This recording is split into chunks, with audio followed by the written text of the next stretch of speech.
Comment expliquer que certaines personnes ont l'impression de reconnaître un endroit sans y avoir jamais mis les pieds? S'agit-il de pure coïncidence ou de preuves qu'il existe une vie après la mort?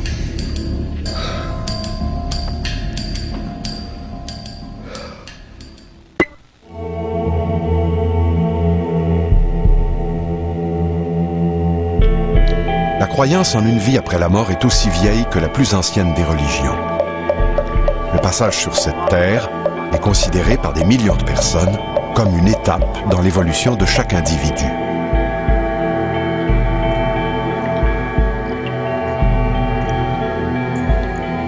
On pense que l'homme est effectivement le seul être qui peut réfléchir sur sa propre mortalité.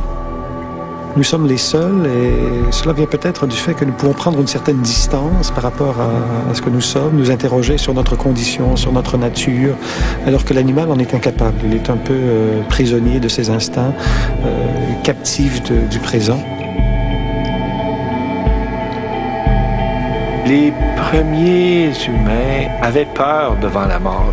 Il y a même des civilisations où on enterrait le roi avec ses serviteurs. On tuait les serviteurs pour qu'ils accompagnent le roi. Alors, pour donner une certaine sécurité, non pas aux morts parce qu'ils étaient morts, mais aux vivants, en leur disant « Inquiétez-vous pas, si vous mourrez, vous allez survivre. »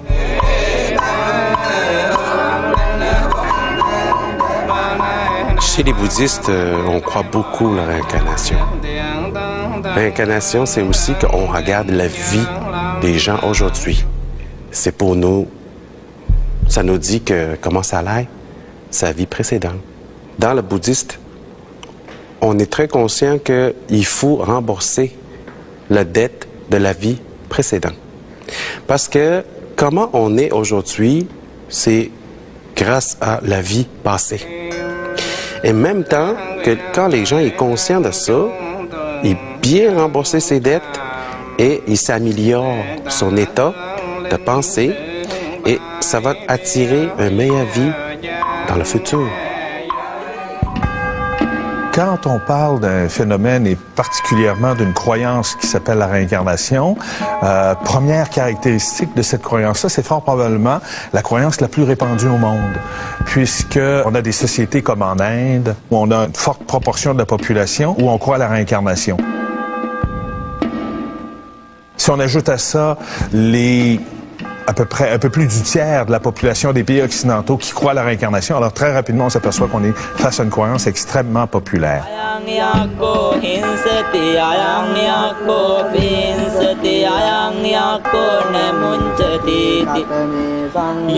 J'ai accompagné très souvent des gens qui ont été dans des vies antérieures. Automatiquement, le corps, c'est jamais moi ou la personne qui décide.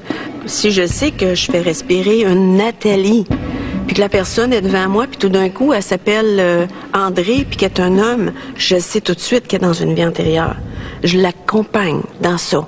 Je veux la faire vivre l'expérience du traumatisme qui vient d'une autre vie, qu'elle porte en elle, dans ses mémoires. Dans le monde oriental, lorsque nous revivons, si vous voulez, après la mort, nous vivons notre essence. Ce qui est intéressant, c'est la mort est la délivrance de l'essence qui était enfermée dans un corps, de la nature de la conscience, de ce qu'on appelle l'Atman. L'Atman, toujours libre. Si on regarde donc la religion catholique qui bâtit par décret dans le monde occidental le monde de l'au-delà, elle va créer à partir de ce monde-là des attentes. C'est-à-dire, il va y avoir 3 lieux qu'on appelle le paradis. C'est réservé, bien sûr, à l'aristocratie. Il y a, évidemment, le purgatoire, réservé aux bourgeois qui vont donc payer des impôts pour pouvoir aller ensuite au paradis, avoir la rédemption. Et il y a l'enfer, ça c'est vraiment pour les pauvres des pauvres.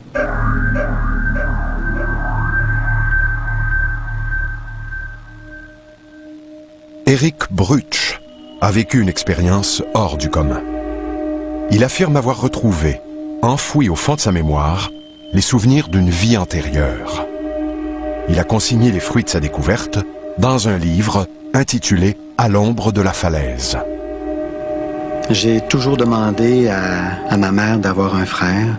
C'était pas pour avoir un frère, j'avais vraiment besoin de retrouver mon frère. C'est comme si j'avais connu un frère et qu'il me manquait.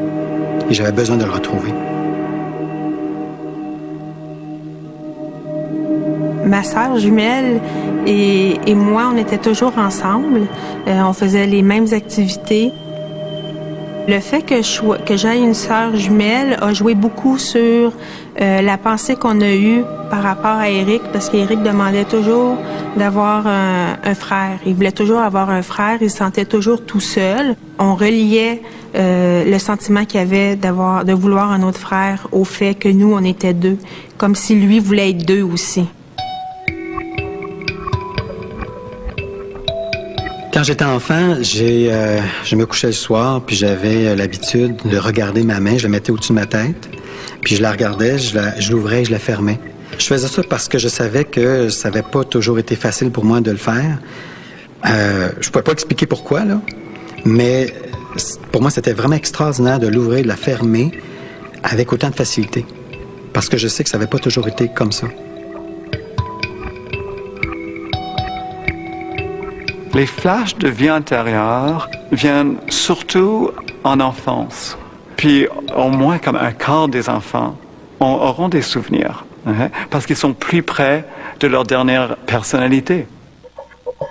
Léo Godet est membre de Espace Espirita International. Il s'agit d'un regroupement né de l'initiative de quelques spirites québécois qui désiraient se doter d'un lieu de rassemblement et de réflexion.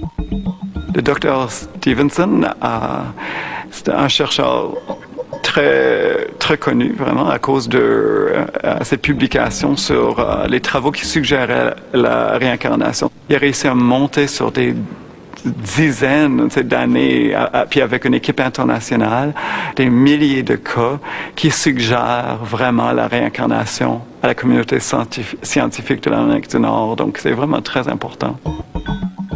Les travaux du Dr Stevenson ont permis d'identifier un certain nombre de comportements qui pourraient être liés à la réincarnation. Par exemple, le désir persistant de retrouver une ancienne famille, ou encore la reconnaissance d'un lieu sans jamais y avoir mis les pieds. Je m'intéresse à la réincarnation, je pense, depuis que je suis tout petit. J'ai commencé à faire des recherches vraiment à ce niveau-là à l'adolescence.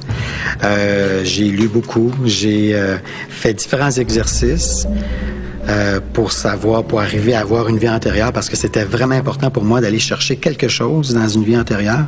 J'avais pas été capable jusqu'à maintenant. Quand j'étais ado, je me souviens plus vraiment quel âge, mais j'ai vu un film qui pour moi, là, ça expliquait beaucoup de choses. C'était un frère, un jeune garçon qui avait un frère plus vieux que lui et qui est décédé. Le petit gars trouvait ça très difficile, et moi-même, quand j'ai vu le film, j'ai trouvé ça extrêmement difficile. Pas comme un spectateur aurait pu le regarder normalement, mais j'avais vraiment l'impression d'avoir vécu cette situation-là. Éric s'est éloigné de nous tranquillement, je dirais. Puis vers l'adolescence, Éric faisait ses choses. Il y vivait seul, sans nécessairement les communiquer avec nous. Il y avait comme un petit mur qui se bâtissait tranquillement. Face au mystère de la vie, on peut comprendre qu'un jeune homme tel qu'Éric puisse se sentir démuni. Surtout en regard du foisonnement de théories et de croyances sur la vie après la mort. La métaphysique, c'est la réflexion sur les questions qui dépassent le monde physique. Donc, est-ce qu'il y a une vie après la mort? Est-ce que Dieu existe? C'est la réflexion sur les premiers principes du monde. C'est une connaissance qui se fonde sur la réflexion, la spéculation humaine. Que peut-on savoir sur ces questions qui outrepassent le monde physique? Donc, il n'y a pas de réponse facile, mais ce sont quand même des questions qui se posent et auxquelles les grands penseurs ont réfléchi. C'est-à-dire que la mort a quelque chose de fascinant, hein? Et c'est pas pour rien qu'il y a tellement de jeunes qui se suicident. C'est parce que c'est fascinant, c'est la dernière limite. Et en même temps, ça nous effraie. Aujourd'hui, il ne suffit plus d'expliquer nos motivations, nos blocages, nos angoisses par la psychologie traditionnelle. Il semble qu'il faille en chercher l'explication dans des vies antérieures. La technique du Rebirth est une technique de respiration consciente où ça nous permet de libérer des traumatismes, des mémoires qu'on porte en nous, de notre enfance, de notre petite enfance, de notre vie d'adulte. On peut aller même, par l'entremise du Rebirth, dans des vies passées, aller chercher des mémoires. Et le but du Rebirth, c'est pour libérer le corps de ces traumatismes, afin qu'on puisse vivre mieux au quotidien nos journées. Rebirth, régression. Ce n'est pas toujours facile de bien faire la différence entre les nombreuses techniques qui permettent de sonder la mémoire des gens. La technique utilisée par Lise Groux est celle de la catharsis. Catharsis, c'est un mot grec qui veut dire purification en profondeur. Donc, cette formation-là, c'est pour aller chercher les traumatismes dans cette vie-ci. Et c'est comme ça que j'en suis arrivée à avoir des expériences de vie antérieures. J'ai lu beaucoup sur la réincarnation. J'ai fait des exercices c'est des cassettes qu'on pouvait écouter. Il fallait relaxer, puis il fallait imaginer comme un écran, puis bon. J'ai jamais été capable de voir quoi que ce soit, ça n'a jamais fonctionné. Une personne dans l'entourage d'Éric connaît très bien la signification des rêves. Elle saura apporter aide et support dans le cheminement du jeune homme. Il s'agit de Marlène, la marraine d'Éric. Marlène l'a toujours guidé dans ses recherches intérieures ou dans son cheminement. C'est toujours vers Marlène qui nous explique en fait qu'est-ce qui se passe, puis qui a toujours une réponse à tout, mais toujours dans le positif. La vie est belle avec Marlène. Marlène, c'est elle qui m'a initié à beaucoup de choses, et c'est elle que j'allais voir pour poser des questions sur la réincarnation. C'est elle qui me guidait beaucoup. Je suis allé suivre les cours avec Marlène, des cours d'analyse de rêve, pour apprendre justement peut-être à avoir une réponse dans ces rêves-là sur ma vie antérieure.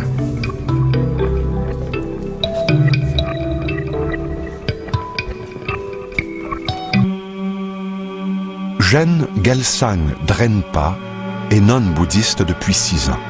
Elle enseigne le bouddhisme au centre bouddhiste Kankala.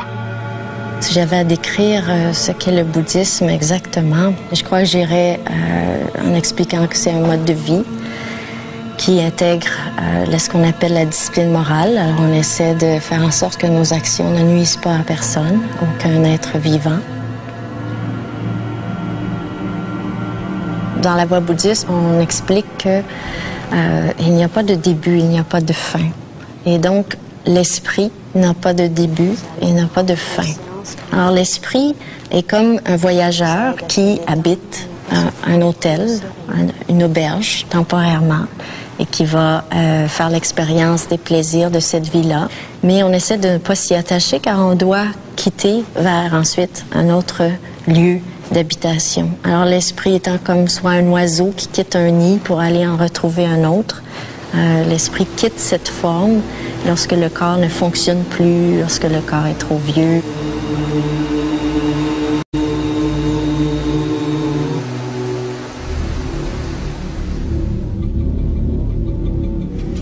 Il y a un rêve que je faisais qui était difficile à comprendre, que j'arrivais pas à analyser comme tel. C'était un rêve où j'étais dans un coffre de bois. J'avais l'impression que c'était un coffre de bois parce que j'étais vraiment à l'intérieur et j'étouffais.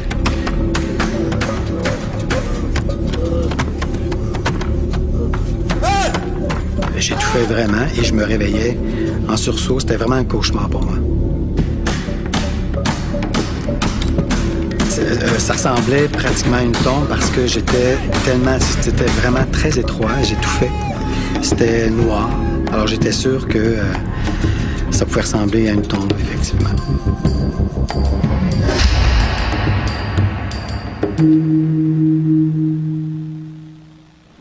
Lors d'un cours d'analyse de rêve, j'ai rencontré Lise Groux qui m'a éclairé, qui m'a parlé qu'elle faisait de la régression. Et ça est tombé comme... Pour moi, c'est toute une surprise parce que ça fait longtemps que je cherchais quelqu'un où je savais même pas que ça existait. Et là, je l'avais devant moi dans les cours de rêve. Éric, quand je lui ai parlé de régression, j'ai vu ses yeux un petit peu brillants parce que c'est comme si je lui apportais finalement une solution ou un moyen, en tout cas, d'avoir une solution. Depuis ma naissance, Une voix cherchait à se faire entendre, sans parvenir à se faire écouter. Tout au long de ma jeunesse, un tourbillon de questions me harcelait. Et je ne trouvais pas les réponses dont j'avais tant besoin. Dans sa quête de la vérité, Éric ne s'économise pas. Il déploie de nombreux efforts et s'investit complètement. Mais jusqu'où Éric est-il prêt à aller pour trouver les réponses aux questions qu'il tourmente?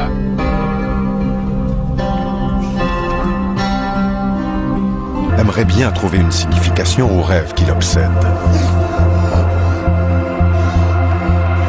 La rencontre avec Lise Groux lui donne l'espoir de trouver une réponse aux nombreuses questions qu'il se pose. En général, les gens viennent me voir pour un problème assez précis. Ça peut être un gros manque de confiance en soi. Ça peut être, comme Éric, un cauchemar qui revient à répétition, des peurs et des malaises là, dans la vie de chaque jour. Lise m'a expliqué qu'une régression en semi-hypnose, parce qu'on le faisait en semi-hypnose, c'est vraiment de retourner dans une vie antérieure et d'aller chercher les réponses qu'on a besoin aujourd'hui. J'aide la personne à se concentrer sur ça et laisser parler l'émotion. La laisser s'exprimer et là vont venir souvent des images qui commencent à émerger, des images un peu floues, des images mêlées, mais finalement on finit par refaire un scénario finalement. Voyant que je pouvais lui faire confiance, je lui ai parlé de mes peurs et raconté l'un de mes rêves. Elle avait compris.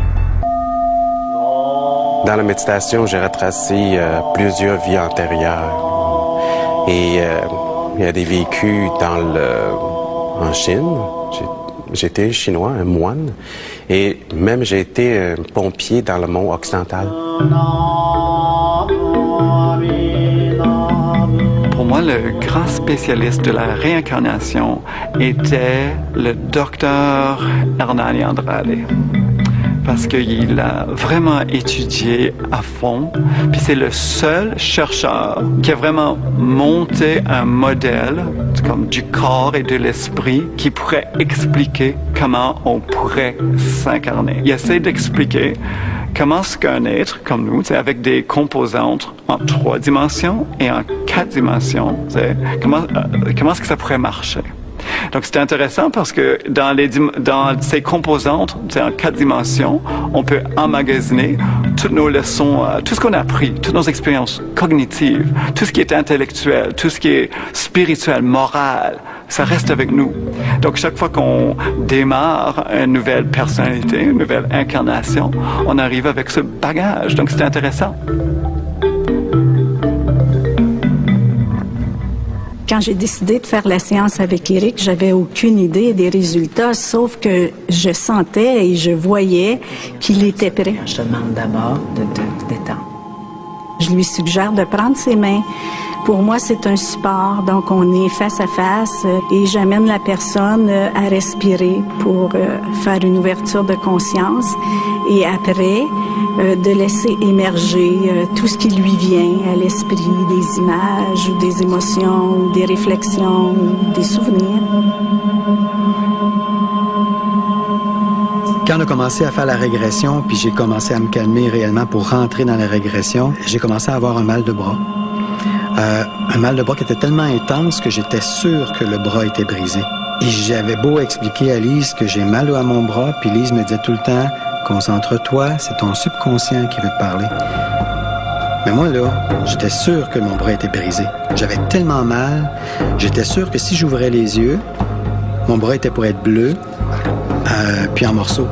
J'ai rarement eu une douleur aussi intense.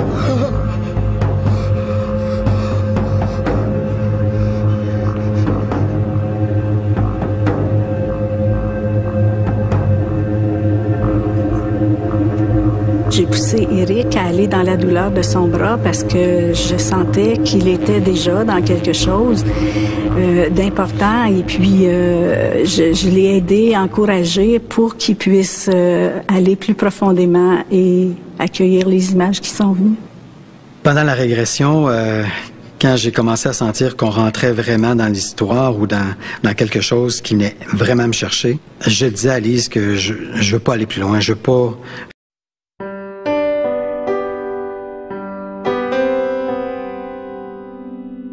Je veux pas en savoir plus, que c'est une histoire qui est terminée. Et Lise m'encourageait à continuer parce qu'elle me disait, t'es ici pour faire un travail, on va aller jusqu'au bout, je suis là pour t'accompagner. On aurait dit que j'avais compris là, que je rentrais dans quelque chose de trop difficile et je savais quoi, sans nécessairement connaître quoi exactement. Une falaise. Je vois une falaise avec deux personnes. Il y a une personne en chaise roulante et une autre derrière elle. Une femme. Je ne voyais plus la scène à distance. J'étais maintenant à l'intérieur de l'action. Je respirais difficilement. Tout allait si vite. Les premières images que j'ai vues, c'était un homme qui était dans une chaise roulante. Et à un moment donné, quand j'étais vraiment comme spectateur, où j'étais plutôt loin, comme sur une autre rive, j'ai vu l'homme qui a tombé en bas et qui longeait la falaise.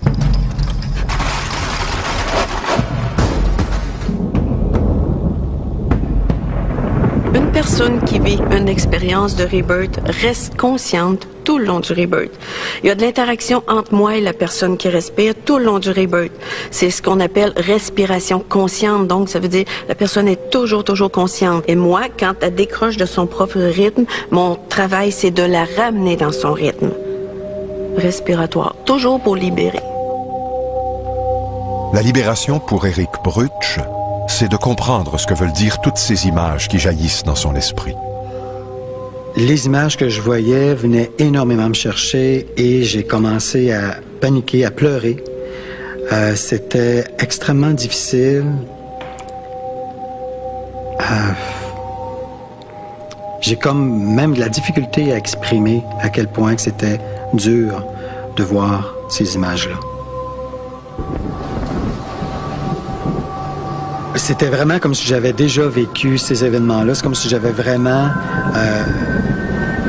c'est comme si on revoyait un film. Je revoyais un film, puis j'étais l'acteur principal, même si c'était pas physiquement moi qui étais présent. D'où proviennent ces images? Est-ce qu'elles peuvent être le fruit d'une imagination débordante ou d'une vie antérieure? Après la pause, Eric nous entraîne un peu plus loin dans le dédale de ses souvenirs.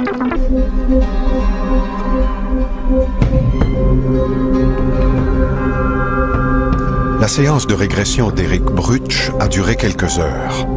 Assez longtemps pour que toutes les images d'une vie lui reviennent en mémoire. Dans ma vie antérieure, ce que j'ai vu, je m'attendais pas du tout à ça parce que les gens disaient que probablement que je me verrais en soutane, en curé, parce que j'aime tout ce qui est âme, tout ce qui est esprit. Et j'ai vu quelque chose qui venait me chercher énormément. J'étais handicapé. J'étais dans une chaise roulante. Le nom que je portais dans cette vie-là, c'était Norman. Et ça a été une vie extrêmement difficile parce que à cette époque-là, dès qu'une personne était différente, on s'en occupait très peu. Eric Brutsch affirme que c'est grâce à la séance de régression qu'il a retrouvé la mémoire d'une vie antérieure. En effet, il se souvient avoir vécu à une autre époque sous les traits de Norman. Le père de Norman ne l'aimait pas. Thelma, par contre, elle l'aimait. C'était l'employée. C'est elle qui s'est occupée de Norman. Isabelle, c'est la nouvelle femme du père de Norman. Elle est méchante, très méchante. Mon père a rencontré, après la mort de ma mère, il est resté longtemps seul, mais il a rencontré une dame qui s'appelle Isabelle. Et c'est une femme très violente. Alors dès que ça fonctionnait pas avec mon père, dès qu'elle avait pas ce qu'elle voulait, elle venait me voir pour se défouler.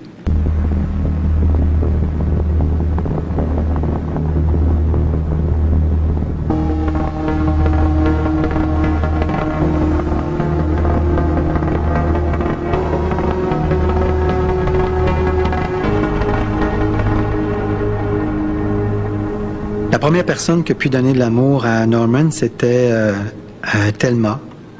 C'est une dame que mon père avait engagée pour qu'elle puisse s'occuper de moi parce que lui avait pas le goût de s'occuper de moi. Thelma, c'est elle qui a montré à Norman à parler. C'est elle qui s'en occupait énormément. Elle chantait tout le temps, elle était toujours de bonne humeur. Ce qui fait que Norman il était tout le temps heureux de la voir. Par la suite, il y a David qui est rentré dans la vie de Norman. Ça a été comme un peu le protecteur.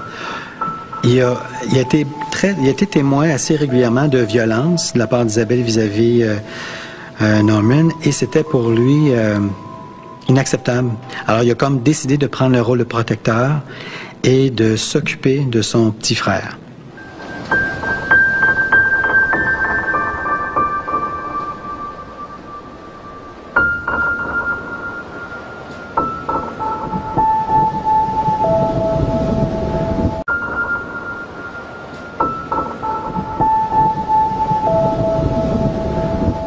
Est-ce qu'il est possible d'avoir des visions, de communiquer avec les morts? De nombreuses personnes le prétendent. Il y a très certainement des charlatans qui le prétendent, donc il faut se méfier ici. Mais j'aimerais dire que c'est une croyance assez normale, parce qu'on a parfois le sentiment de communiquer avec des morts en rêve, par exemple. Alors il est possible que certains soient tentés de transformer ces expériences oniriques, ces expériences de rêve, en rencontres réelles.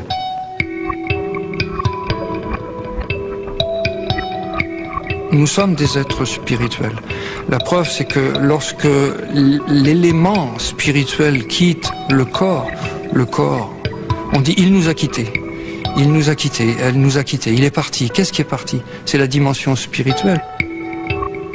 Donc la dimension spirituelle, elle est constamment en nous. Elle nous habite et nous l'habitons. Et il y a des communications. Mais le seul problème, c'est que nous ne sommes pas à l'écoute. Patrick Bernard a vécu des expériences qui ont forgé et confirmé sa croyance en la réincarnation. Lors d'un voyage en Inde, il est confronté à une puissante et troublante impression de déjà-vu. C'est-à-dire que quand je suis arrivé dans certains endroits en Inde, étrangement, je les connaissais déjà. Je connaissais les rues, les ruelles, et c'était des tout petits villages sur le bord du Gange. Et je me dirigeais comme si j'étais passé là l'an dernier ou la semaine dernière. Je connaissais vraiment l'endroit. Je connaissais pratiquement les noms des différentes personnes, des différentes familles, des maisons, des ashrams, c'est-à-dire des monastères. Donc j'en ai déduit que j'avais dû avoir une vie très récente dans ces pays-là. En tout cas en Inde, c'est sûr.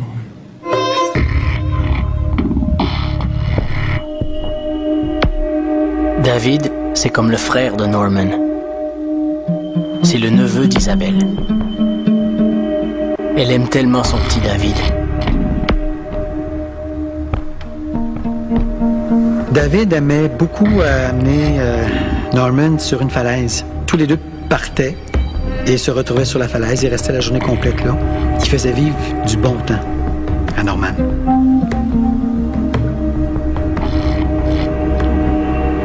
David a rencontré une jeune fille. Tous les deux étaient très, très amoureux. Et Maggie a été un peu comme David. Elle voulait comme prendre soin de Norman. Elle acceptait que Norman était dans la vie de David et c'était bien comme ça. Elle voulait rien changer à ça, au contraire. Les souvenirs d'Éric sont étonnamment nombreux et précis. Est-ce le cas pour tous ceux qui disent avoir accès aux souvenirs d'une vie antérieure?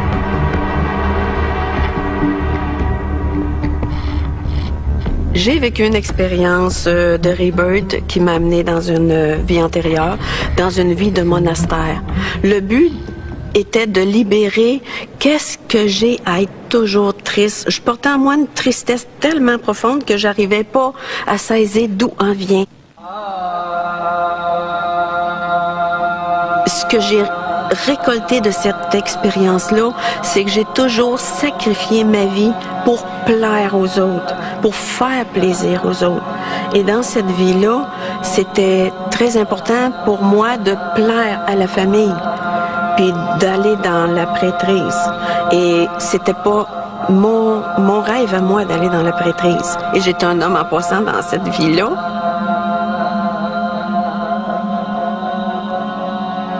Qu'est-ce que je fais ici à m'ennuyer comme ça, puis tout ça juste pour plaire à mes parents?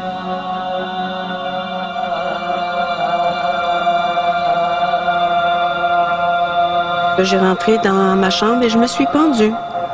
Et dans la vie antérieure, là où je me suis pendue, que j'ai sorti du corps, j'étais comme dans une énergie de désolation. Parce que j'étais consciente à ce place-là que c'était pas nécessaire de mettre fin à mes jours physiques. Je pouvais sortir du monastère puis retrouver ma liberté. Mais j'étais incapable de le faire de peur de déplaire à mes parents. Si la réincarnation existe, est-il possible de penser que nous portons en nous toutes les blessures, toutes les douleurs et les peines que nous avons vécues? Pour Eric, la réponse à cette question semble aller de soi. Le vécu de Norman fait surgir en lui des émotions aussi vives et intenses que s'il les avait vécues dans sa vie actuelle. Maggie, un jour, elle se promenait puis elle a été violée. Elle a été agressée par un homme. Ça a été très, très difficile pour Maggie et pour David aussi. Et je pourrais dire qu'à partir de ce moment-là, tout a commencé à tourner au noir.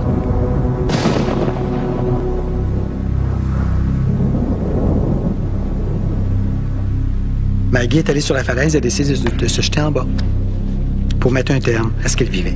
À un moment donné, David, il s'est battu dans un bar et ça a mal tourné. Il est décédé. Et moi, je le savais pas. Je sais qu'Isabelle le savait, tout le monde le savait, sauf moi. Et je l'ai appris par Isabelle, qui, dans sa colère, qui me l'a annoncé, tout ça. David est mort. Norman est seul maintenant. Isabelle lui en veut. Elle lui a cassé le bras. Norman en a assez de cette vie. Il veut mourir. Les premières images en début de régression, je voyais un homme qui était sur une chaise roulante.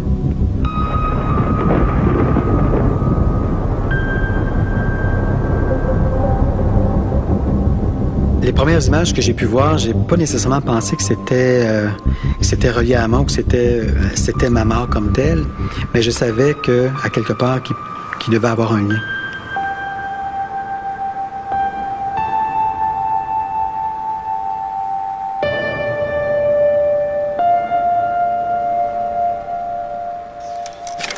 L'expérience vécue par Eric Brutsch est étonnante et troublante à la fois. Elle soulève bien des questions. Nous verrons de quelle façon cette expérience s'est avérée positive pour Eric.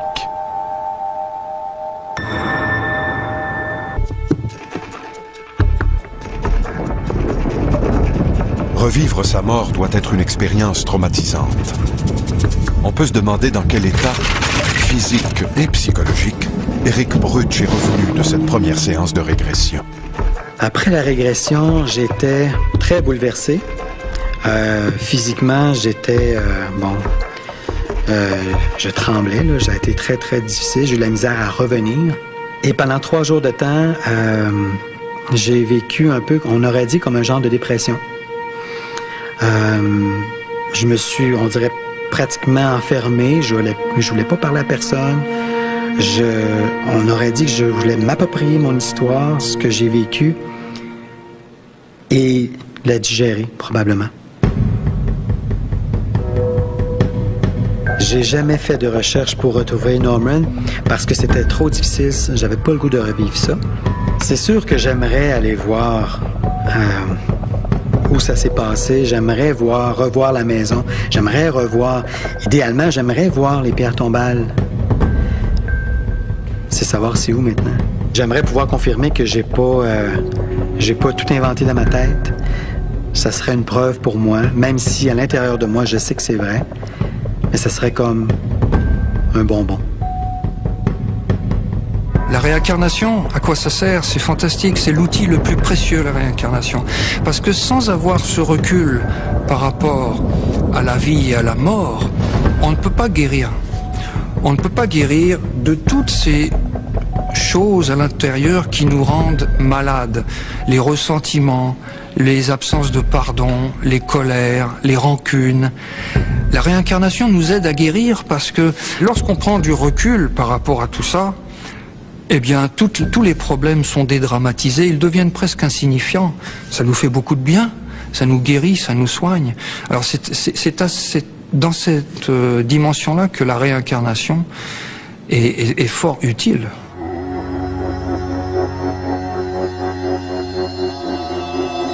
La réincarnation, selon la voie bouddhiste, n'est pas la renaissance du je, du soi, avec toute sa personnalité qu'il avait, toute son existence qu'il avait dans sa vie passée, mais c'est plutôt la continuité de qui nous étions. Alors, plutôt que de dire « je reviens », c'est plutôt « je continue ». Et tout ce que j'ai entamé comme action va demeurer en potentialité dans le continuum de mon esprit. Et cette continuité va m'amener à une nouvelle personne.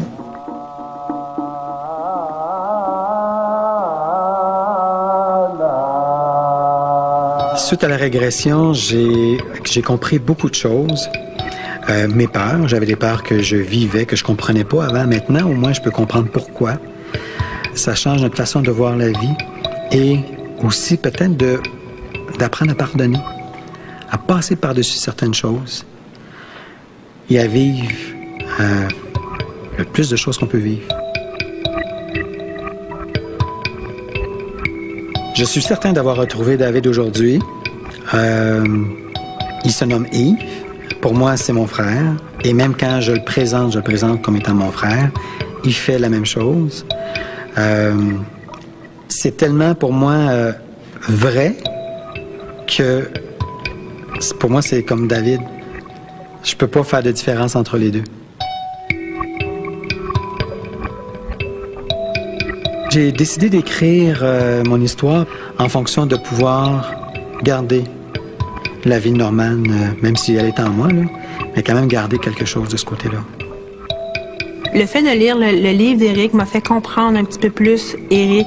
Dans le livre, on peut comprendre d'où vient sa volonté si forte de vouloir un frère. C'est pas le fait que j'aille une sœur puis qu'on soit si proche. En lisant le livre, on comprend que c'est l'amour qu'il y avait entre lui et son frère qui était très, très forte et très, très belle, cet amour-là. Fait que on a compris le pourquoi de son insistance si forte.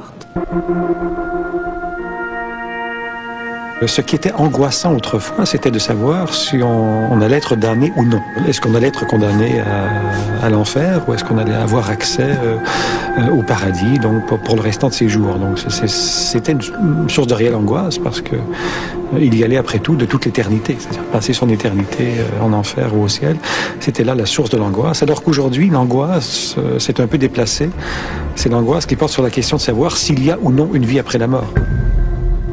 C'est une certitude qu'il y a une continuité et qu'il y a une vie possible après la dissolution du corps. Si vous prenez toutes les révélations du monde, le Coran, la Torah hébraïque, la Bible judéo-chrétienne et toutes les autres traditions, vous avez un miracle d'universalité parce que toutes ces écritures-là stipulent bien qu'il y a une continuité de l'élément vital au-delà de la dissolution du corps. Et ça, c'est une bonne nouvelle. Beaucoup de gens croient à la réincarnation. Et quand on les interroge, mais pour eux, la réincarnation, c'est vraiment, ben voilà, je meurs et je reviens. Ce n'est pas le moi avec la personnalité qui renaît. C'est le contraire. C'est vraiment quelque chose qui est dépouillé de la personnalité. C'est l'essence qui va continuer à faire son pèlerinage jusqu'à une autre mort.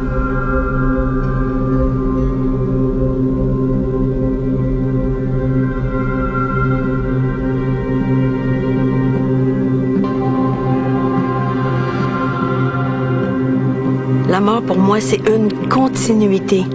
C'est on quitte le corps, on a terminé l'expérience dans le physique et on continue sur un autre plan.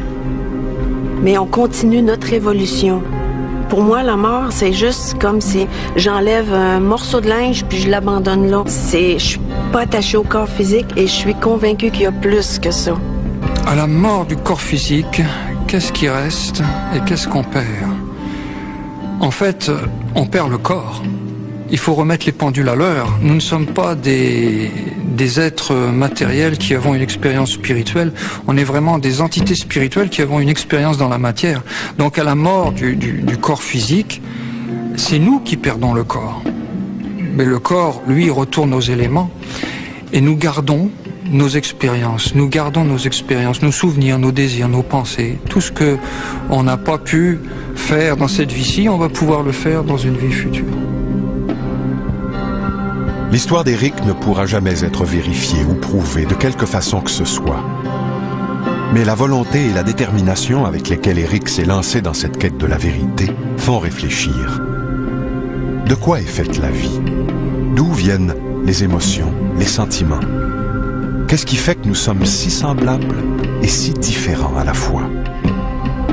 La réponse à ces questions réside en chacun de nous et c'est à chacun de nous de la trouver.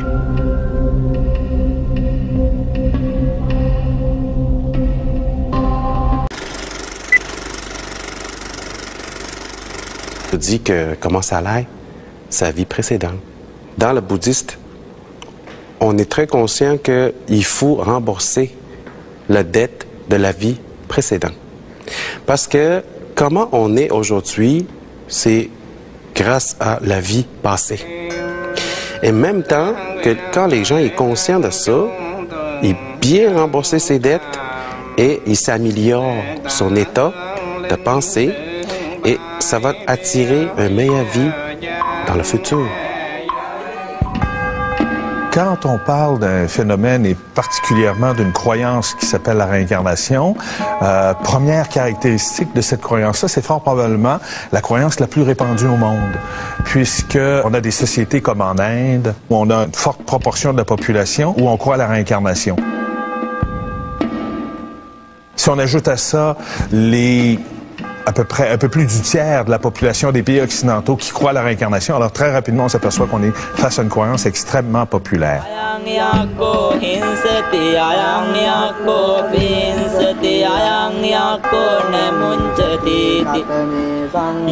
J'ai accompagné très souvent des gens qui ont été dans des vies antérieures.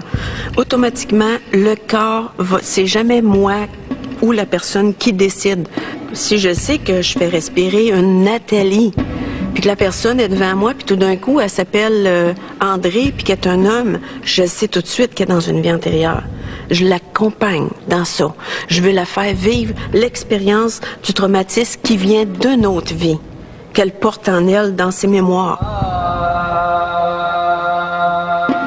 Dans le monde oriental, lorsque nous revivons, si vous voulez, après la mort, nous vivons notre essence. Ce qui est intéressant, c'est la mort est la délivrance de l'essence qui était enfermée dans un corps, de la nature de la conscience, de ce qu'on appelle l'Atman. L'Atman, toujours libre.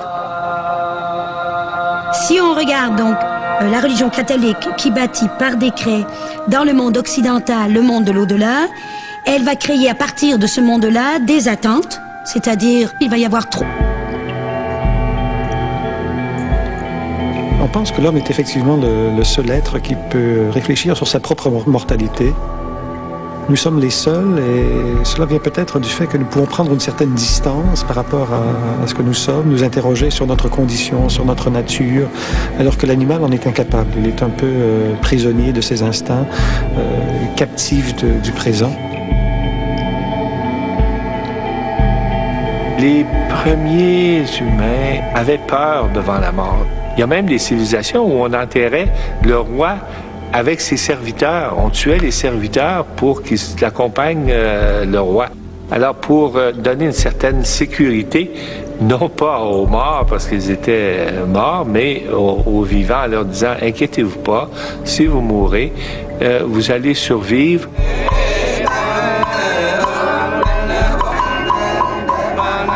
Chez les bouddhistes, on croit beaucoup à la réincarnation. Réincarnation, c'est aussi qu'on regarde la vie des gens aujourd'hui. C'est pour nous... Ça nous... 3 lieux qu'on appelle le paradis.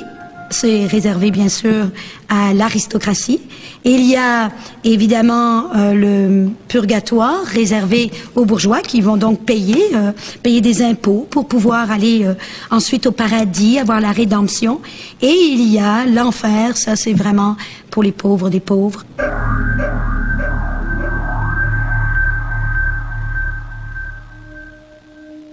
Eric Brutsch a vécu une expérience hors du commun.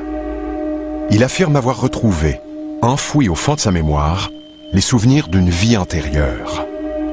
Il a consigné les fruits de sa découverte dans un livre intitulé « À l'ombre de la falaise ». J'ai toujours demandé à ma mère d'avoir un frère.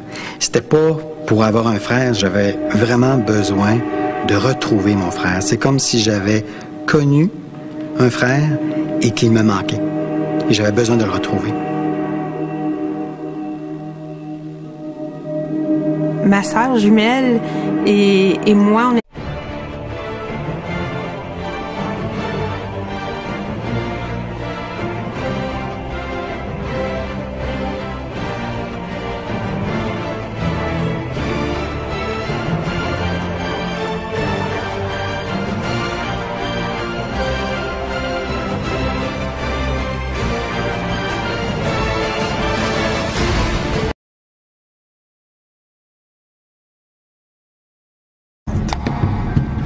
Comment expliquer que certaines personnes ont l'impression de reconnaître un endroit sans y avoir jamais mis les pieds? S'agit-il de pure coïncidence ou de preuves qu'il existe une vie après la mort?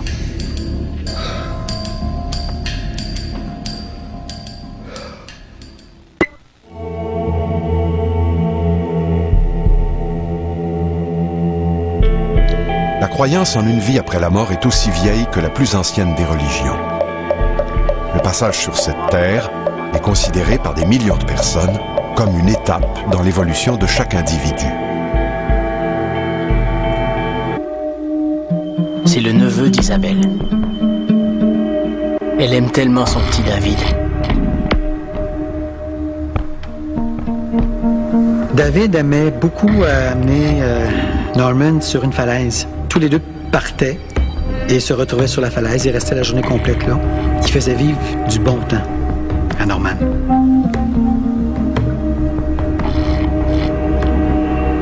David a rencontré une jeune fille. Tous les deux étaient très, très amoureux. Et Maggie a été un peu comme David. Elle voulait comme prendre soin de Norman. Elle acceptait que Norman était dans la vie de David et c'était bien comme ça. Elle voulait rien changer à ça, au contraire. Les souvenirs d'Eric sont étonnamment nombreux et précis. Est-ce le cas pour tous ceux qui disent avoir accès aux souvenirs d'une vie antérieure?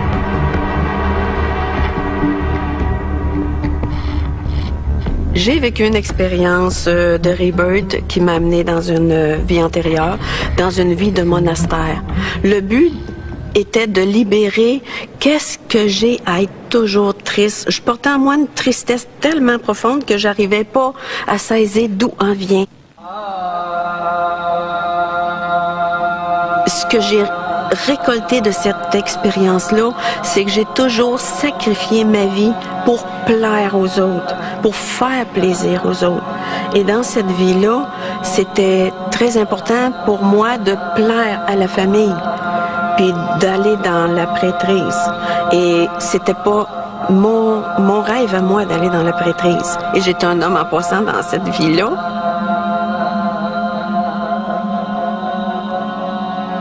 Qu'est-ce que je fais ici à m'ennuyer comme ça, puis tout ça juste pour plaire à mes parents?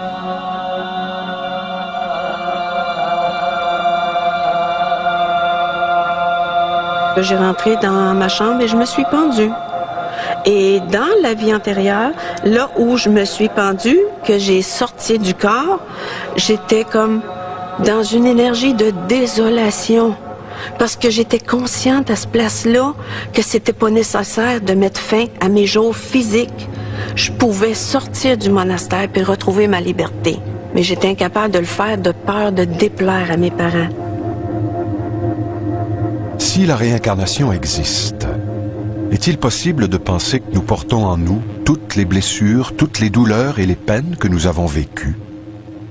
Pour Eric, la réponse à cette question semble aller de soi. Le vécu de Norman fait surgir en lui des émotions aussi vives et intenses que s'il les avait vécues dans sa vie actuelle. Dans sa quête de la vérité, Eric ne s'économise pas. Il déploie de nombreux efforts et s'investit complètement. Mais jusqu'où Eric est-il prêt à aller pour trouver les réponses aux questions qu'il tourmente?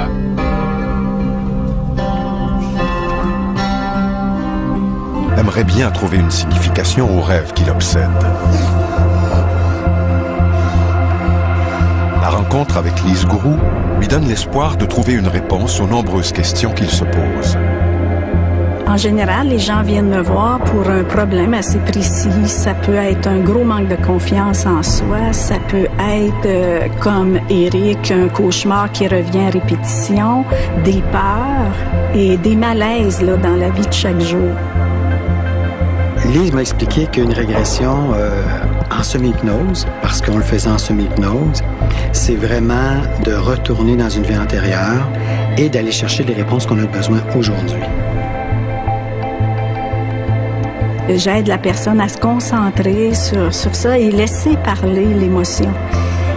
La laisser s'exprimer et là vont venir souvent des images qui commencent à émerger, des images un peu floues, des images mêlées, mais finalement on finit par refaire un scénario finalement. Voyant que je pouvais lui faire confiance, je lui ai parlé de mes peurs et raconté l'un de mes rêves. Elle avait compris. Dans la méditation, j'ai retracé plusieurs vies antérieures. Et il y a des vécus en Chine. J'étais chinois, un moine.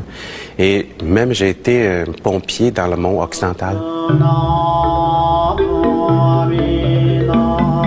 Pour moi, le grand spécialiste de la réincarnation était le docteur Hernani Andrade. Parce qu'il a vraiment étudié à fond. Puis c'est le seul chercheur qui a vraiment monté un modèle comme du corps et de l'esprit qui pourrait expliquer comment on pourrait s'incarner. Il essaie d'expliquer comment est-ce qu'un être comme nous, avec des composantes en 3 dimensions et en 4 dimensions, comment est-ce que ça pourrait marcher? Donc, c'est intéressant parce que dans ces composantes, en 4 dimensions, on peut emmagasiner toutes nos leçons, tout ce qu'on a appris, toutes nos expériences cognitives, tout ce qui est intellectuel, tout ce qui est spirituel, moral, ça reste avec nous. Donc, chaque fois qu'on démarre une nouvelle personnalité, une nouvelle incarnation, on arrive avec ce bagage. Donc, c'est intéressant. Quand j'ai décidé de faire la séance avec Eric, mon rêve à moi d'aller dans la prêtrise. Et j'étais un homme en passant dans cette vie-là.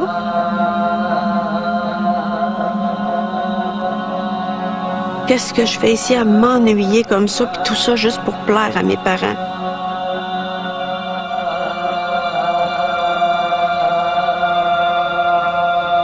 J'ai rentré dans ma chambre et je me suis pendue. Et dans la vie antérieure, là où je me suis pendue, que j'ai sorti du corps, j'étais comme dans une énergie de désolation. Parce que j'étais consciente à ce place-là que c'était pas nécessaire de mettre fin à mes jours physiques. Je pouvais sortir du monastère puis retrouver ma liberté. Mais j'étais incapable de le faire de peur de déplaire à mes parents. Si la réincarnation existe, est-il possible de penser que nous portons en nous toutes les blessures, toutes les douleurs et les peines que nous avons vécues? Pour Eric, la réponse à cette question semble aller de soi. Le vécu de Norman fait surgir en lui des émotions aussi vives et intenses que s'il les avait vécues dans sa vie actuelle. Maggie, un jour, elle se promenait puis elle a été violée, elle a été agressée par un homme. Ça a été terrible, très, très difficile pour Maggie et pour David aussi. Et je pourrais dire qu'à partir de ce moment-là, tout a commencé à tourner au noir.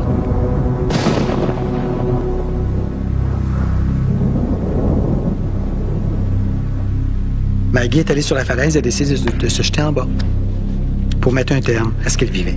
À un moment donné, David, il s'est battu dans un bar et ça a mal tourné. Il est décédé. Et moi, je le savais pas.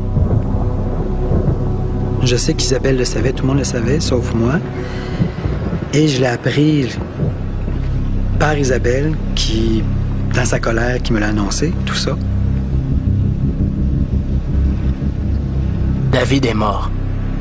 Norman est seul maintenant. Isabelle lui en veut. Elle lui a cassé le bras. Norman en a assez de cette vie. Il veut mourir. Les premières images en début de régression, je voyais un homme qui était sur une chaise roulante.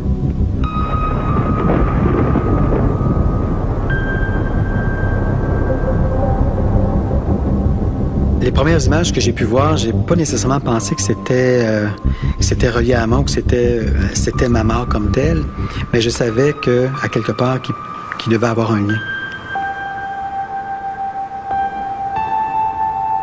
Était le docteur Hernani Andrade. Parce qu'il a vraiment étudié à fond. Puis c'est le seul chercheur qui a vraiment monté un modèle comme du corps et de l'esprit qui pourrait expliquer comment on pourrait s'incarner. Il essaie d'expliquer comment est-ce qu'un être comme nous, avec des composantes en 3 dimensions et en 4 dimensions, comment est-ce que ça pourrait marcher? Donc, c'est intéressant parce que dans ces composantes, en 4 dimensions, on peut emmagasiner toutes nos leçons, tout ce qu'on a appris, toutes nos expériences cognitives, tout ce qui est intellectuel, tout ce qui est spirituel, moral, ça reste avec nous.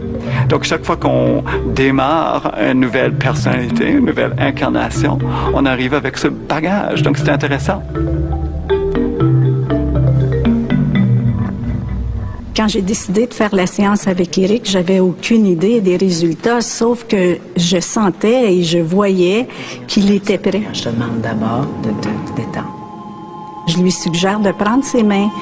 Pour moi, c'est un support, donc on est face à face et j'amène la personne à respirer pour faire une ouverture de conscience et après de laisser émerger tout ce qui lui vient à l'esprit, des images ou des émotions ou des réflexions ou des souvenirs. Quand on a commencé à faire la régression, puis j'ai commencé à me calmer réellement pour rentrer dans la régression, j'ai commencé à avoir un mal de bras. Un mal de bras qui était tellement intense que j'étais sûr que le bras était brisé.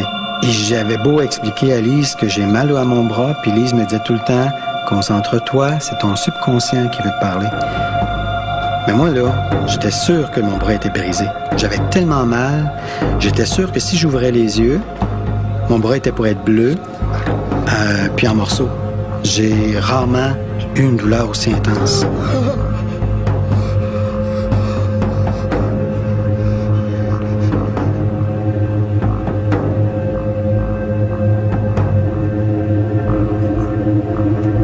J'ai poussé Éric à aller dans la douleur de son bras parce que je sentais qu'il était déjà dans quelque chose d'important et puis je l'ai aidé, encouragé pour qu'il puisse aller plus profondément et accueillir les images qui sont venues.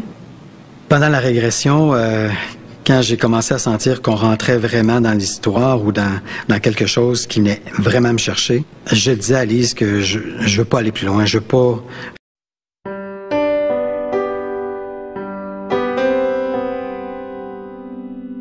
Je pense savoir plus que c'est une histoire qui est terminée. Élise m'encourageait à continuer. Nous interroger sur notre condition, sur notre nature, alors que l'animal en est incapable. Il est un peu prisonnier de ses instincts, captif du présent. Les premiers humains avaient peur devant la mort. Il y a même des civilisations où on enterrait le roi avec ses serviteurs. On tuait les serviteurs pour qu'ils accompagnent le roi. Alors, pour donner une certaine sécurité, non pas aux morts parce qu'ils étaient morts, mais aux vivants en leur disant « Inquiétez-vous pas, si vous mourrez, vous allez survivre. »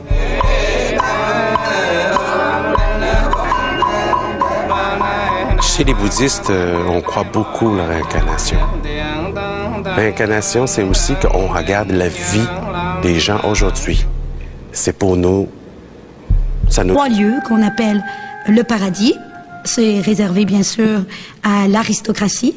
Il y a évidemment le purgatoire réservé aux bourgeois qui vont donc payer des impôts pour pouvoir aller ensuite au paradis, avoir la rédemption.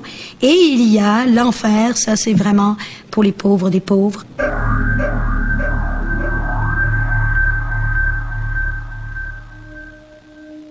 Eric Brutsch a vécu une expérience hors du commun. Il affirme avoir retrouvé, enfoui au fond de sa mémoire, les souvenirs d'une vie antérieure. Il a consigné les fruits de sa découverte dans un livre intitulé « À l'ombre de la falaise ». J'ai toujours demandé à ma mère d'avoir un frère. C'était pas pour avoir un frère, j'avais vraiment besoin de retrouver mon frère. C'est comme si j'avais connu un frère et qu'il me manquait. Et j'avais besoin de le retrouver. Ma sœur jumelle et moi, on est...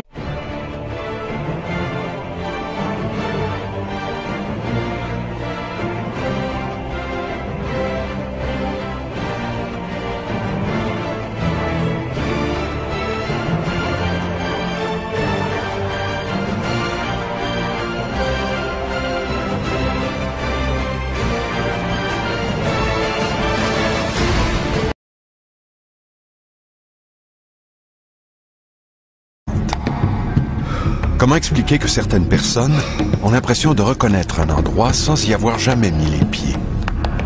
S'agit-il de pure coïncidence ou de preuves qu'il existe une vie après la mort?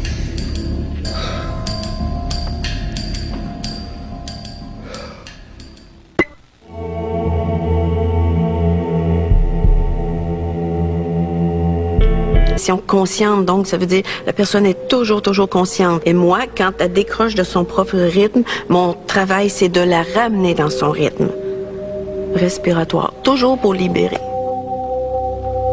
La libération pour Eric Brutsch, c'est de comprendre ce que veulent dire toutes ces images qui jaillissent dans son esprit. Les images que je voyais venaient énormément me chercher et j'ai commencé à paniquer, à pleurer. C'était extrêmement difficile. J'ai comme même de la difficulté à exprimer à quel point que c'était dur de voir ces images-là. C'était vraiment comme si j'avais déjà vécu ces événements-là. C'est comme si j'avais vraiment...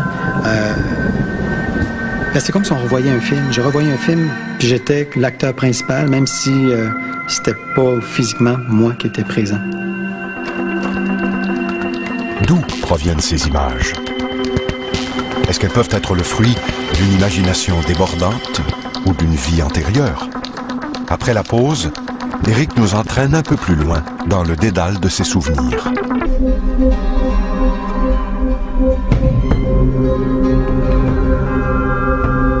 La séance de régression d'Eric Brutsch a duré quelques heures. Assez longtemps pour que toutes les images d'une vie lui reviennent en mémoire. Dans ma vie antérieure, ce que j'ai vu, je m'attendais pas du tout à ça parce que les gens disaient que probablement que je me verrais en soutane, en curé, parce que j'aime tout ce qui est âme, tout ce qui est esprit. Et j'ai vu quelque chose qui est venu me chercher énormément. J'étais handicapé. J'étais dans une chaise roulante. Le nom que je portais dans cette vie-là, c'était Norman. Et ça a été une vie extrêmement difficile parce que à cette époque-là, dès qu'une personne était différente, on s'en occupait très peu.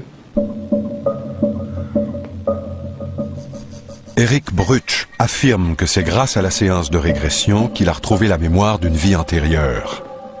En effet, il se souvient avoir vécu à une autre époque sous les traits de Norman. Le père de Norman ne l'aimait pas. Thelma, par contre, elle l'aimait. C'était l'employée. C'est elle qui s'est occupée de Norman. Isabelle, c'est la nouvelle femme du père de Norman. Elle est méchante, très méchante. Mon père a rencontré, après la mort de ma mère, il est resté longtemps seul, mais il a rencontré une dame qui s'appelle Isabelle. Et c'est une femme très violente. Alors dès que... je suis certain d'avoir retrouvé David aujourd'hui. Il se nomme Yves. Pour moi, c'est mon frère. Et même quand je le présente comme étant mon frère. Il fait la même chose. C'est tellement pour moi vrai que pour moi, c'est comme David.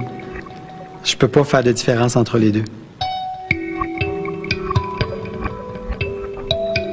J'ai décidé d'écrire mon histoire en fonction de pouvoir garder la vie de Norman, même si elle est en moi, là, mais quand même garder quelque chose de ce côté-là.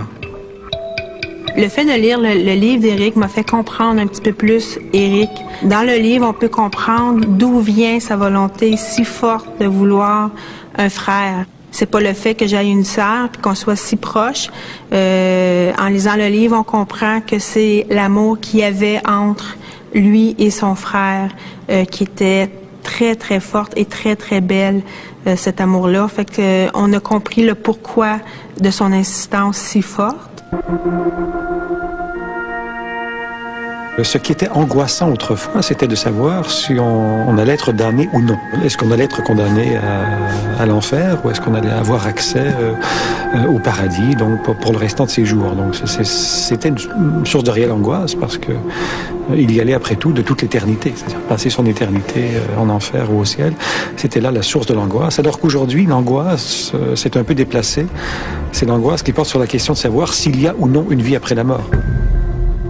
C'est une certitude qu'il y a une continuité et qu'il y a une vie possible après la dissolution du corps. Si vous prenez toutes les révélations du monde, le Coran, la Torah hébraïque, la Bible judéo-chrétienne et toutes les autres traditions, vous avez un miracle d'universalité parce que toutes ces écritures-là stipulent bien qu'il y a une continuité de l'élément vital au-delà de la dissolution du corps. Et ça, c'est une bonne nouvelle. Beaucoup de gens croient à la réincarnation. Et quand on les interroge, mais pour eux, la réincarnation, c'est vraiment, ben voilà, je meurs et je reviens. Ce n'est pas le moi avec la personnalité qui renaît. C'est le contraire. C'est vraiment quelque chose qui est dépouillé de la personnalité. C'est l'essence qui va continuer à faire son pèlerinage jusqu'à une autre mort.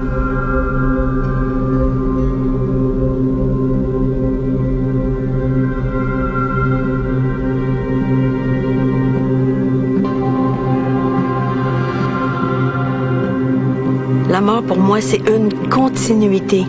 C'est on quitte le corps. Quand j'étais ado, je me souviens plus vraiment quel âge, mais j'ai vu un film qui pour moi, là, ça expliquait beaucoup de choses. C'était un frère, un jeune garçon qui avait un frère plus vieux que lui et qui est décédé. Le petit gars trouvait ça très difficile et moi-même, quand j'ai vu le film, j'ai trouvé ça extrêmement difficile. Pas comme un spectateur aurait pu le regarder normalement, mais j'avais vraiment l'impression d'avoir vécu cette situation-là. Éric s'est éloigné de nous tranquillement, je dirais. Puis vers l'adolescence, Éric faisait ses choses. Il y vivait seul, sans nécessairement les communiquer avec nous. Il y avait comme un petit mur qui se bâtissait tranquillement. Face au mystère de la vie, on peut comprendre qu'un jeune homme tel qu'Éric puisse se sentir démuni. Surtout en regard du foisonnement de théories et de croyances sur la vie après la mort. La métaphysique, c'est la réflexion sur les questions qui dépassent le monde physique. Donc, Est-ce qu'il y a une vie après la mort? Est-ce que Dieu existe? C'est la réflexion sur les premiers principes du monde. C'est une connaissance qui se fonde sur la réflexion, la spéculation humaine. Que peut-on savoir sur ces questions qui outrepassent le monde physique? Donc il n'y a pas de réponse facile, mais ce sont quand même des questions qui se posent et auxquelles les grands penseurs ont réfléchi. C'est-à-dire que la mort a quelque chose de fascinant, hein? Et c'est pas pour rien qu'aussi il y a tellement de jeunes qui se suicident. C'est parce que c'est fascinant, c'est la dernière limite. Et en même temps, ça nous effraie. Aujourd'hui, il ne suffit plus d'expliquer nos motivations, nos blocages, nos angoisses par la psychologie traditionnelle. Il semble qu'il faille en chercher l'explication dans des vies antérieures. La technique du Rebirth est une technique de respiration consciente où ça nous permet de libérer des traumatismes, des mémoires qu'on porte en nous, de notre enfance, de notre petite enfance, de notre vie d'adulte. On peut aller même par l'entremise du Rebirth dans des vies passées, aller chercher des mémoires. Et le but du Rebirth, c'est pour libérer le corps de ces traumatismes afin qu'on puisse vivre mieux au quotidien nos journées. Rebirth, régression. Ce n'est pas toujours facile de bien faire la différence entre les nombreuses techniques qui permettent de sonder la mémoire des gens. La technique utilisée par Lise Groux est celle de la catharsis. Catharsis, c'est un mot grec qui veut dire purification en profondeur. Donc, cette formation-là, c'est pour aller chercher les traumatismes dans cette vie-ci. Et c'est comme ça que j'en suis arrivée à avoir des expériences de vie antérieures. J'ai lu beaucoup sur la réincarnation. J'ai fait des exercices que... Il avait toute son existence qu'il avait dans sa vie passée, mais c'est plutôt la continuité de qui nous étions. Alors, plutôt que de dire « je reviens », c'est plutôt « je continue ». Et tout ce que j'ai entamé comme action va demeurer en potentialité dans le continuum de mon esprit. Et cette continuité va m'amener à une nouvelle personne.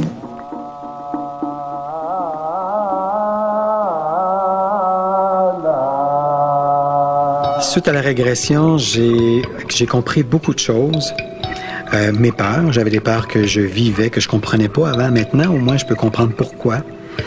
Ça change notre façon de voir la vie et aussi peut-être d'apprendre à pardonner, à passer par-dessus certaines choses et à vivre le plus de choses qu'on peut vivre. Je suis certain d'avoir retrouvé David aujourd'hui. Il se nomme Yves. Pour moi, c'est mon frère. Et même quand je le présente comme étant mon frère. Il fait la même chose. C'est tellement pour moi vrai que pour moi, c'est comme David. Je peux pas faire de différence entre les deux. J'ai décidé d'écrire mon histoire en fonction de pouvoir garder la vie de Norman, même si elle est en moi, là, mais quand même garder quelque chose de ce côté-là. Le fait de lire le livre d'Éric m'a fait comprendre un petit peu plus Éric. Dans le livre, on peut comprendre d'où vient sa volonté si forte de vouloir un frère. C'est pas le fait que j'aille une sœur puis qu'on soit si proche. En lisant le livre, on comprend que c'est l'amour qu'il y avait entre lui et son frère qui était très, très forte et très, très belle, cet amour-là. Fait que on a compris le pourquoi de son insistance si forte. Ce qui était angoissant autrefois, c'était de savoir si on allait être damné ou non. Est-ce qu'on allait être condamné à l'enfer ou est-ce qu'on allait avoir accès au paradis, donc pour le restant de ses jours. Donc c'était une source de réelle angoisse parce que il y allait après tout de toute l'éternité, c'est-à-dire passer son éternité en enfer ou au ciel. C'était là la source de l'angoisse. Alors qu'aujourd'hui, l'angoisse s'est un peu déplacée.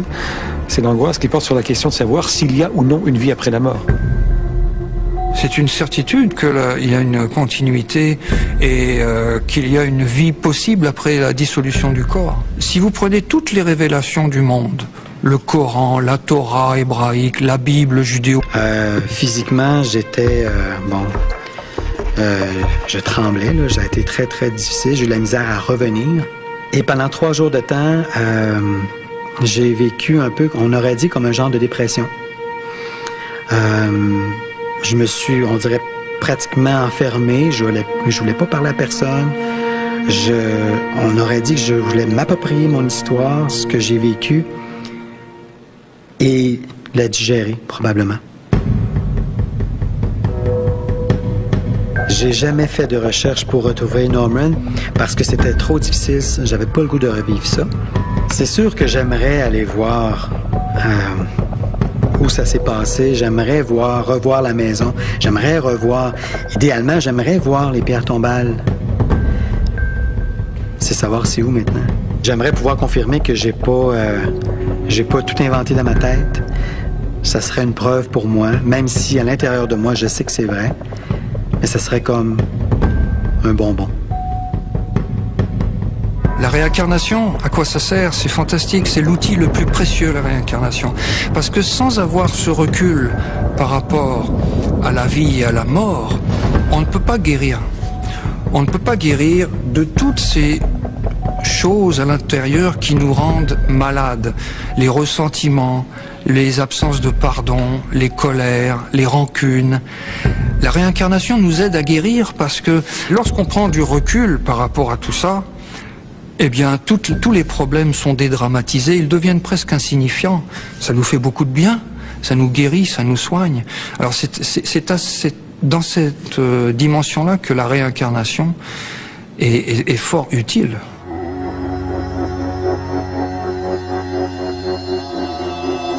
La réincarnation, selon la voie bouddhiste, n'est pas la renaissance du je, du soi, avec toute sa personnalité qu'il avait, toute son existence qu'il avait dans sa vie passée, mais c'est plutôt la continuité de qui nous étions. Alors, plutôt que de dire « je reviens », c'est plutôt « je continue ».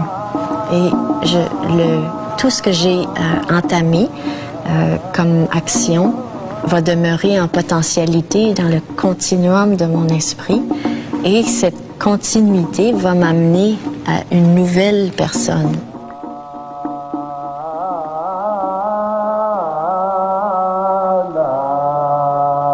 Suite à la régression, j'ai compris beaucoup de choses. Mes peurs, j'avais des peurs que je vivais, que je comprenais pas avant. Maintenant, au moins, je peux comprendre pourquoi. Ça change notre façon de voir la vie. Et aussi, peut-être, j'ai vécu un peu, on aurait dit, comme un genre de dépression. Je me suis, on dirait, pratiquement enfermé. Je voulais pas parler à personne. On aurait dit que je voulais m'approprier mon histoire, ce que j'ai vécu, et la digérer, probablement. J'ai jamais fait de recherche pour retrouver Norman parce que c'était trop difficile. J'avais pas le goût de revivre ça. C'est sûr que j'aimerais aller voir où ça s'est passé. J'aimerais revoir la maison. J'aimerais revoir, idéalement, j'aimerais voir les pierres tombales. C'est savoir c'est où maintenant. J'aimerais pouvoir confirmer que j'ai pas tout inventé dans ma tête. Ça serait une preuve pour moi, même si à l'intérieur de moi, je sais que c'est vrai. Mais ça serait comme un bonbon. La réincarnation, à quoi ça sert? C'est fantastique, c'est l'outil le plus précieux, la réincarnation. Parce que sans avoir ce recul par rapport à la vie et à la mort, on ne peut pas guérir. On ne peut pas guérir de toutes ces choses à l'intérieur qui nous rendent malades. Les ressentiments, les absences de pardon, les colères, les rancunes. La réincarnation nous aide à guérir parce que lorsqu'on prend du recul par rapport à tout ça, eh bien, tous les problèmes sont dédramatisés, ils deviennent presque insignifiants. Ça nous fait beaucoup de bien, ça nous guérit, ça nous soigne. Alors c'est dans cette dimension-là que la réincarnation est fort utile.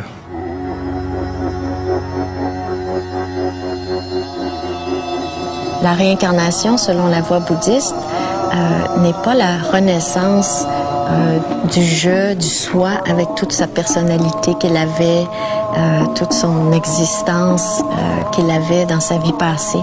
Mais c'est plutôt la continuité de qui nous étions. Alors, plutôt que de dire « je reviens », c'est plutôt « je continue ». Et tout ce que j'ai entamé comme action va demeurer en potentialité dans le continuum de mon esprit. Et cette continuité va m'amener à une nouvelle personne.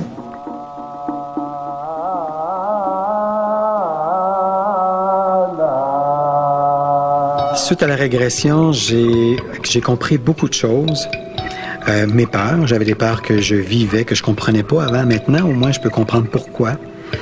Ça change notre façon de voir la vie et aussi peut-être d'apprendre à pardonner, à passer par-dessus certaines choses et à vivre le plus de choses qu'on peut vivre.